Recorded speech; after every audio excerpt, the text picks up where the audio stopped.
મોરબીના જેતપરમાં આંદોલનમાંથી Nilesh એરવડિયાની હકાલપટ્ટી audio viral થયા પછી આંદોલનને અસર ન થાય તે માટે આ નિર્ણય લેવાયો। હકાભાઈ કરેલા આક્ષેપ પછી નિલેશ એરવડિયાને હાંકી કઢાયા। હજુ પણ 8 ખેડૂત આગેવાનનું ઉપવાસ આંદોલન યથાવત। હાલ નિલેશ એરવડિયા હોસ્પિટલમાં દાખલ છે। ઓડિયો ક્લિપ અને હકાભાના દાવા પછી હોસ્પિટલમાં દાખલ થયા છે નિલેશ એરવડિયા।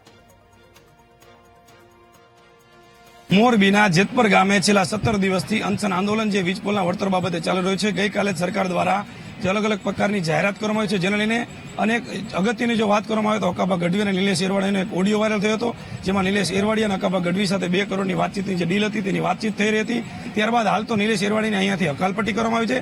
ટોટલ 9 જેટલા લોકો ઉપવાસ છાવણી પર છેલ્લા 17 દિવસથી બેઠેલા છે, જેમાંથી નિલેશ એરવડિયાને બાદ કરતા ત્યારે 8 લોકો હજુ પણ જે પ્રકાર તમે જોઈ રહ્યા છો સતત 17 દિવસથી આ લોકો અનશન આંદોલન પર બેઠા છે।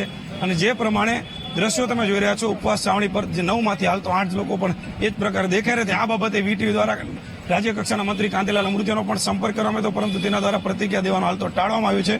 પરંતુ હાલ આંદોલન છે તે યથાવત સ્થિતિમાં જોવા મળી રહ્યું છે અને નિલેશ એરવડિયાને બાદ કરતા હજુ પણ 8 લોકો અહીંયા જે છે તે અનશન પર દેખાઈ રહ્યા છે અને ક્યાંક ને ક્યાંક આંદોલન પૂરું થઈ જાય તેવી આજે વાતો પણ વહેતી હતી। પરંતુ જે પ્રકારે તમે દ્રશ્યો જોઈ રહ્યા છો માત્ર નિલેશ એરવડિયાને બાદ કરતા હજુ પણ જે આંદોલન છે તે યથાવત પરિસ્થિતિમાં જોવા મળી રહ્યું છે અને સરકારની જાહેરાત બાદ આંદોલન ક્યારે સમેટાશે એ હજુ પણ કોઈ ચોક્કસ સ્થિતિમાં નથી। હજુ પણ આ લોકોની જે માંગ છે કે અમારી સમિતિ નક્કી કરશે, જે પ્રકારની જે આયોજન છે તેના ઉપર અભ્યાસ કરશે, ત્યારબાદ જ આંદોલન સમેટવામાં આવશે। એટલે જોવાનું એ રહેશે કે 17 દિવસથી ચાલી રહેલું આંદોલન ક્યારે સમેટાશે અને આ લોકોની ક્યારે માંગણી સ્વીકારવામાં આવશે। વિશાલ જયસ્વાલ, વીટીવી ન્યૂઝ, મોરબી।